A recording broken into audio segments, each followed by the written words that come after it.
Well,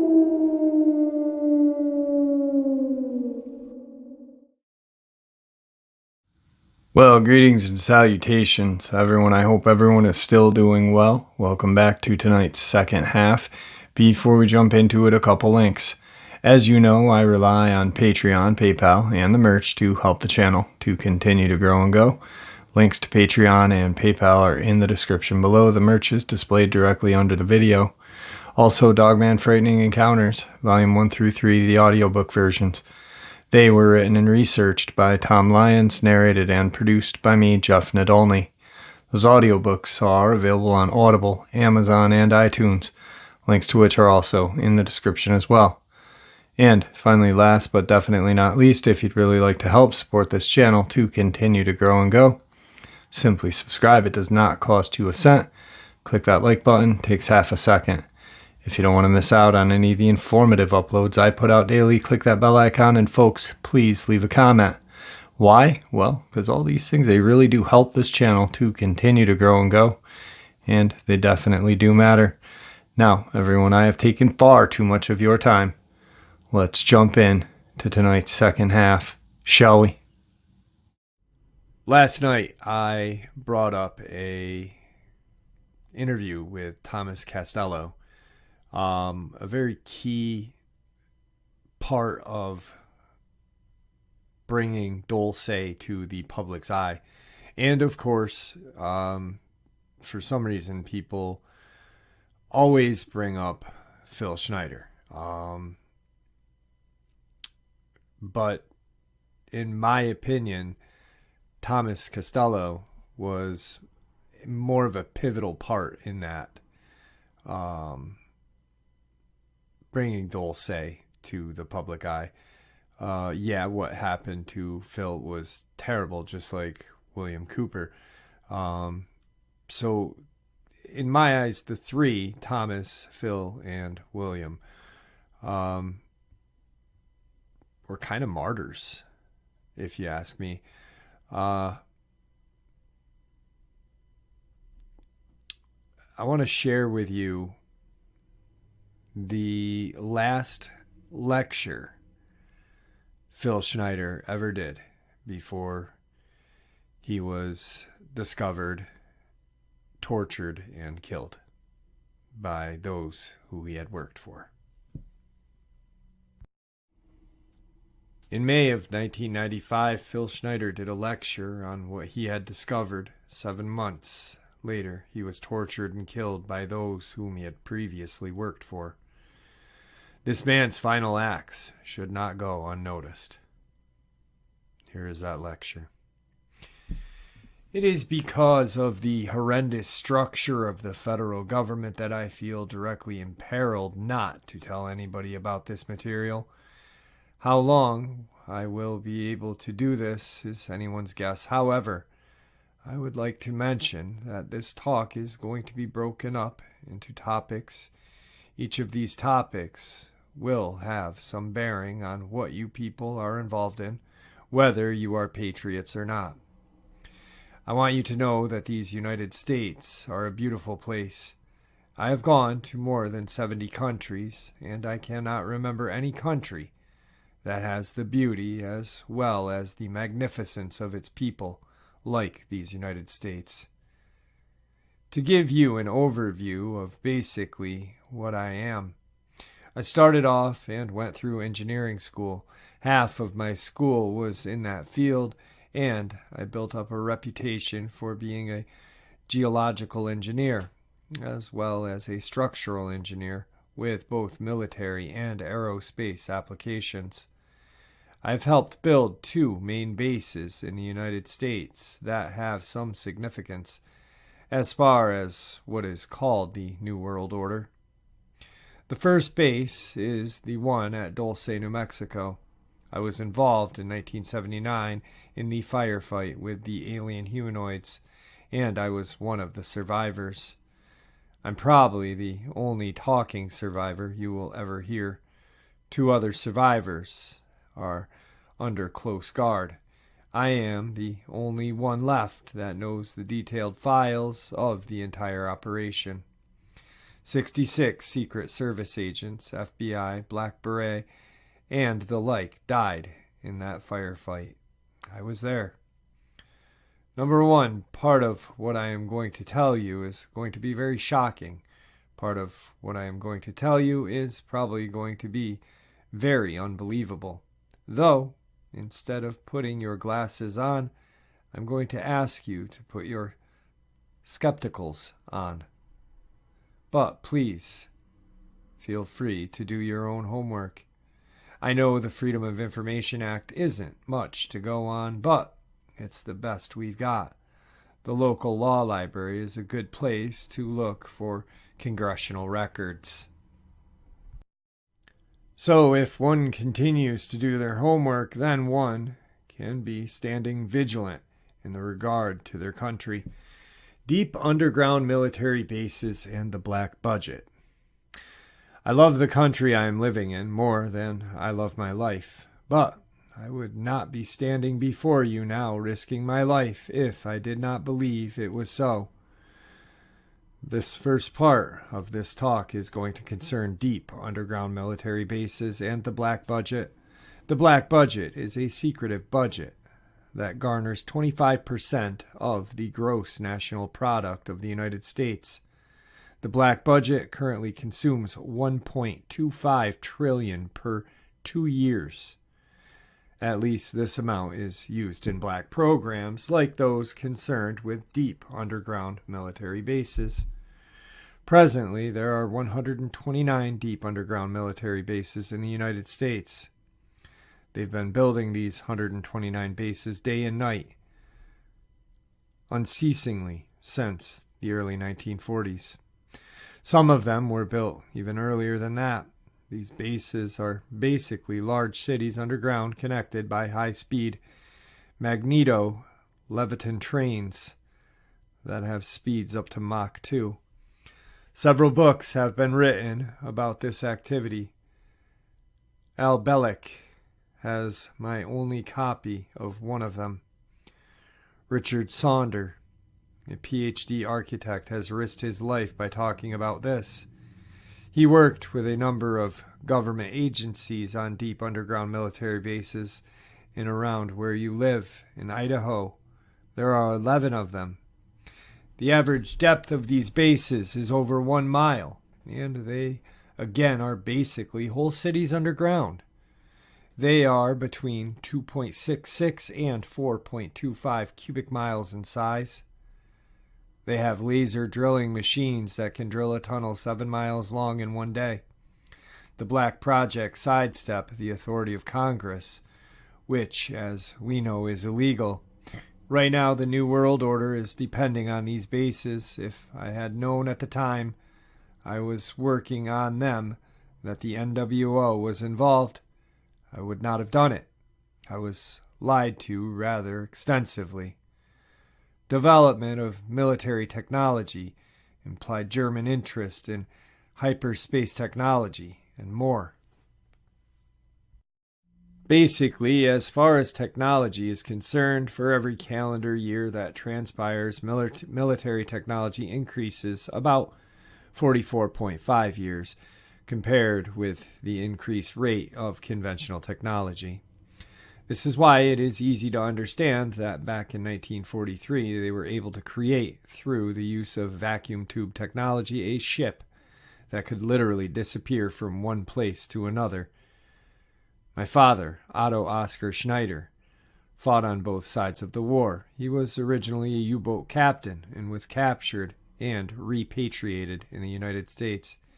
He was involved with different kinds of concerns, such as the atom bomb, the H-bomb, and the Philadelphia experiment. He invented a high-speed camera that took pictures of the first atomic hydrogen, or H-bomb, tests in Bikini Island in July 12th of 1946.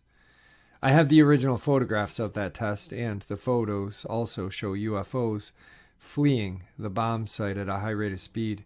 Bikini Island at the time was infested with them, especially under the water, and the natives had problems with their animals being mutilated. At the time, General MacArthur felt that the next war would be with aliens from another world. Anyway, my father laid the groundwork with theorians about the Philadelphia experiment, as well as other experiments. What does that have to do with me? Nothing, other than the fact that he was my father. I don't agree with what he did on the other side, but I think he had a lot of guts in coming here. He was hated in Germany. There was a $1 million reward payable in gold to anyone who killed him. Obviously, they did not succeed. Anyway, back to our topic, deep underground bases. The firefight at Dulce. Back in 1954, under the Eisenhower administration, the federal government decided to circumvent the Constitution of the United States and form a treaty with alien entities. It was called the 1954 Greta Treaty, which basically made the agreement that the aliens involved could take a few cows and test their implanting techniques on a few human beings, but that they had to give details about the people involved. Slowly, the aliens altered that bargain until they decided they wouldn't abide to it at all. Back in 1979, this was the reality, and the firefight at Dulce occurred quite by accident. I was involved in building an addition to the deep underground military base at Dulce, which is probably the deepest base. It goes down 7 levels and over 2.5 miles deep.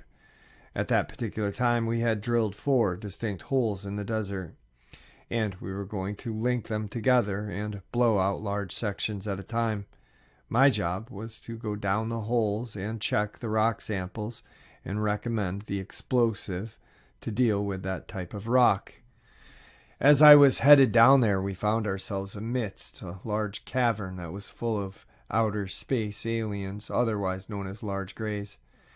I shot 2 of them. At the time, there were 30 people down there. About 40 more came down after this started, and all of them got killed. We had surprised the whole underground base of existing aliens. Later, we found out that they had been living on our planet for a long time. This could explain a lot of what is behind the theory of the ancient astronauts. Anyway, I had gotten shot in the chest with one of their weapons, which was a box in their body. That blew a hole in me and gave me a nasty dose of cobalt radiation. I've had cancer because of that. I didn't get really interested in UFO technology until I started to work at Area 51, north of Las Vegas. After about 2 years recuperating after the 1979 incident, I went back to work for Morrison and Knudsen, EG&EG, and other companies. At Area 51, they were testing all kinds of peculiar spacecraft. How many people here are familiar with Bob Lazar's story? He was a physicist working at Area 51 trying to decipher the propulsion factor in some of these crafts. Now, I am very worried about the activity of the federal government. They have lied to the public, stonewalled senators, and have refused to tell the truth in regards to the alien matters.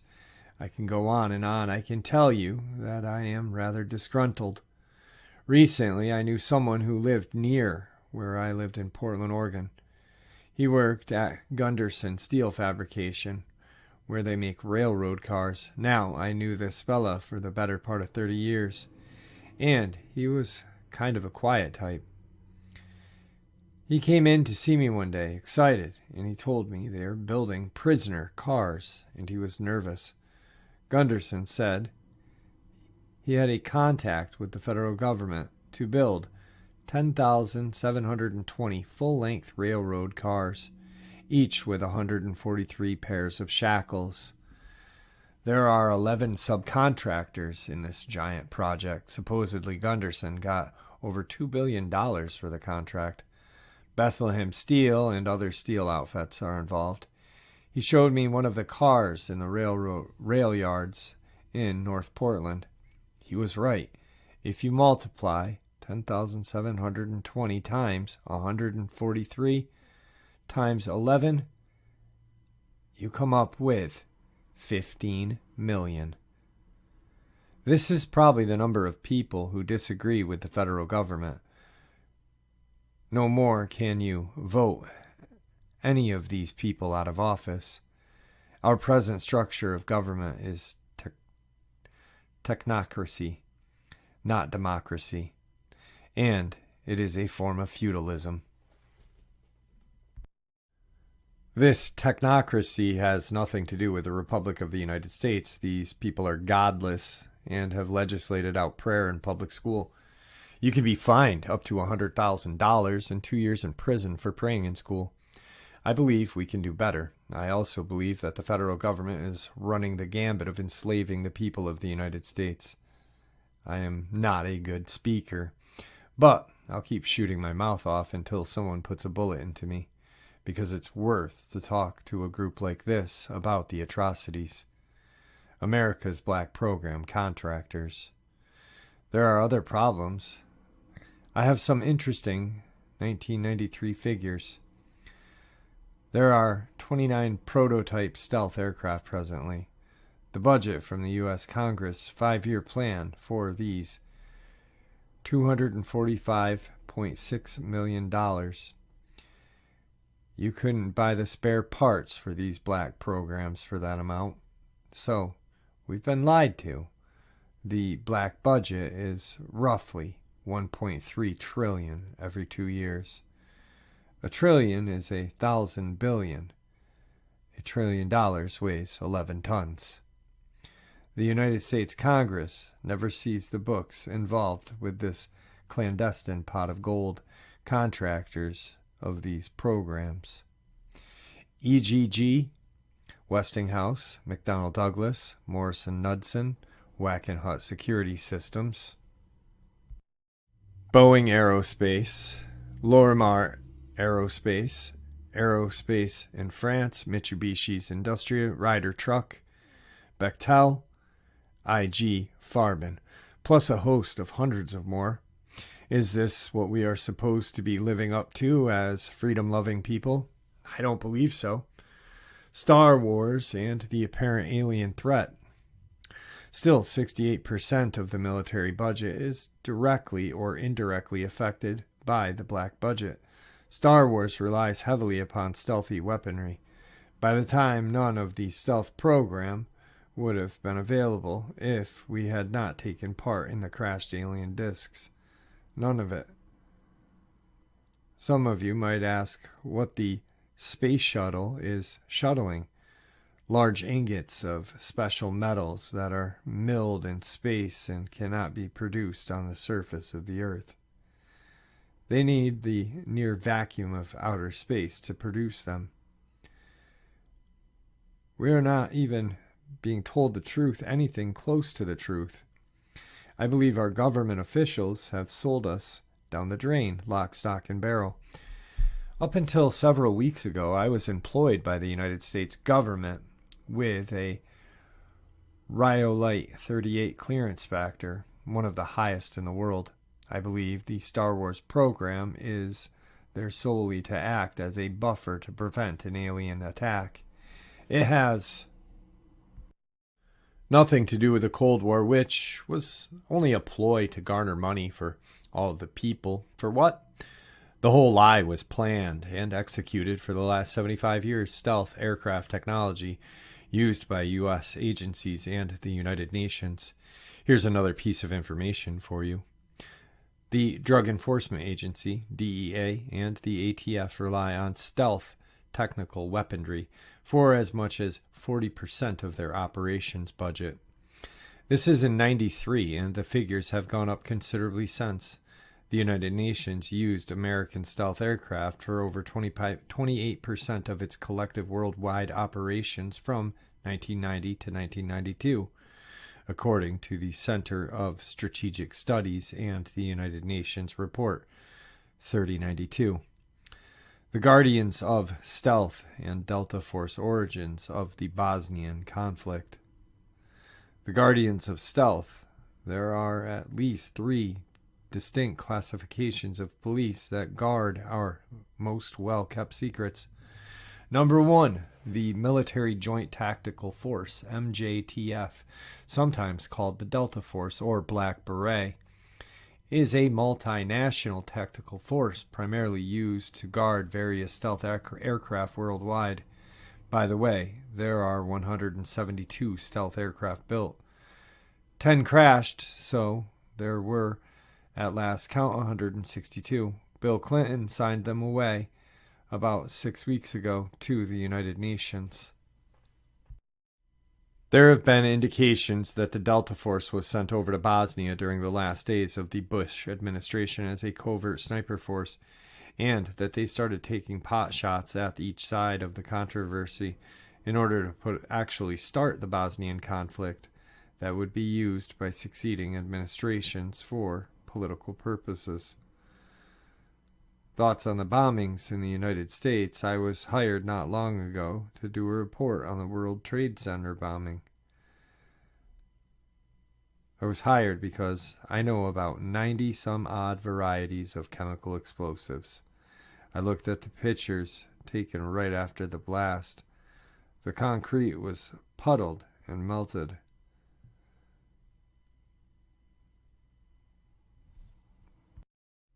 The steel in rebar literally extruded up to 6 feet longer than its original length. There is only one weapon that can do that, a small nuclear weapon.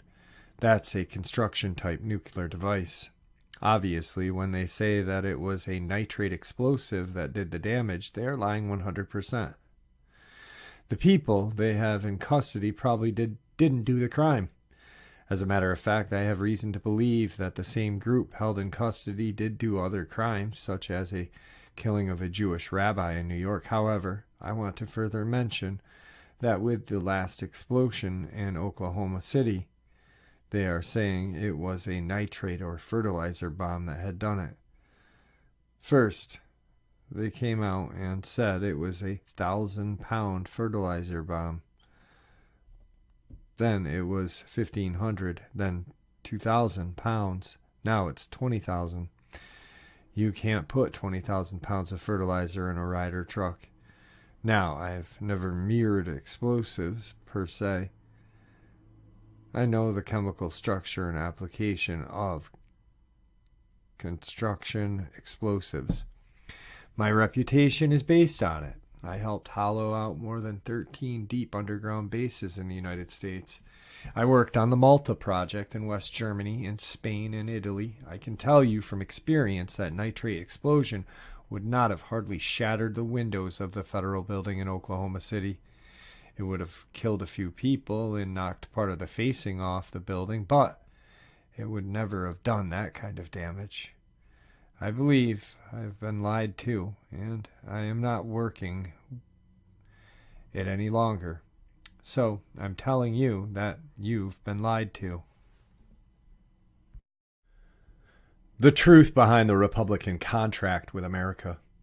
I don't perceive at this time that we have too much more than 6 months left of life in this country. At present rate, we are the laughing stock of the world, because we are being hoodwinked by so many evil people that are running this country. I think that we can do better. I think people over 45 are seriously worried about their future. I'm going to run some scary scenarios by you. The contract with America, it contains the same terminology that Adolf Hitler used to subvert Germany in 1931. The contract with America is the last-ditch effort by our federal government to tear away the Constitution and the Bill of Rights. Some statistics on black helicopter presence. The black helicopters, there are over 64,000 black helicopters in the United States. For each hour that goes by, there is one being built. Is this the proper use of our money? What does the federal government need 64,000 tactical helicopters for? If they are not trying to enslave us, I doubt if the entire military needs 64,000 worldwide. I doubt if all the world needs that many. There are 157 F-117A stealth aircraft loaded with LiDAR and computer-enhanced imaging radar. They can see you walking from room to room when they fly over your house. They see objects in your house from the air with a variation limit of 1 inch to 30,000 miles. That's how accurate it is. Now, I worked in the federal government for a long time, and I know exactly how they handled their business. Government earthquake device. AIDS as used as a bioweapon based on alien excretions. The federal government has now invented an earthquake device. I am a geologist, and I know what I'm talking about. With the Kobe earthquake in Japan, there was no pulse wave, as in the normal earthquake. None. In 1989, there was an earthquake in San Francisco. There was no pulse wave with that one either. It's a Tesla device being used for evil purposes. The black budget programs have subverted science as we know it. Look at AIDS, invented by the National Ordnance Laboratory in Chicago, Illinois in 1972. It's a biological weapon to be used against the people of the United States. The reason I know this is that I have seen documentation by the Office of Strategic Services, which, by the way, is still in operation to this day through the CDC in Atlanta. They used glandular excretions of animals, humans, and alien humanoids to create this virus. These alien humanoids the government is hobnobbing with are the worst news. There is absolutely no defense against their germs, none. They are a biological weapon of terrible consequence. Every alien on our planet needs to be isolated. Saddam Hussein killed 3.5 million Kurdish people with a similar biological weapon. Do we, the people of this planet, deserve this? No, we don't. But we are doing nothing about it. Every moment we waste, we are doing other people on this planet a disservice. Right now, I am dying of cancer that I contracted because of my work for the federal government. I may live 6 months, I may not. I will tell you one thing. If I keep speaking out like I am, maybe God will give me the life to talk my head off. I will break every law that it takes to talk my head off. 11 of my best friends in the last 22 years have been murdered. 8 of those murders were called suicides. Before I went to talk in Las Vegas, I drove a friend down to Joshua Tree near 29 Palms. I drove into the mountains in order to get to Needles, California, and I was followed by 2 government E350 vans with G14 plates, each with a couple of occupants, one of which had an Uzi. I knew exactly who they were. I have spoken 19 times and have probably reached 40,000 people. Well, I got ahead of them and came to a stop in the middle of the road. They both went on either side of me and down a ravine. Is this what it's going to take? I cut up my security card and sent it back to the government and told them if I was threatened, and I have been, that I was going to upload 140,000 pages of documentation to the internet about the secret government structure and the whole plan. I have already begun that task. Thank you very much. 7 months later, he was found tortured and dead, just like William Cooper, shot, left to die 6 hours in his front yard. Tom Castelletto, never seen again. Very strange. All right, folks, some very informative and terrifying information. Those 3 men that I just named are true American heroes. It's what our country lacks today. Patriots that are willing to do anything and everything for the real freedom, not just the BS that we are granted on a daily basis by this facade we call a government now. This isn't what our founding fathers wanted for us. Or maybe it is. Who knows? Look at the American dollar bill. George Washington, part of the Illuminati. Who knows how far back it goes? Who knows how far the corruption goes? All I know is we the people need to protect ourselves and each other. Stay safe, and God bless.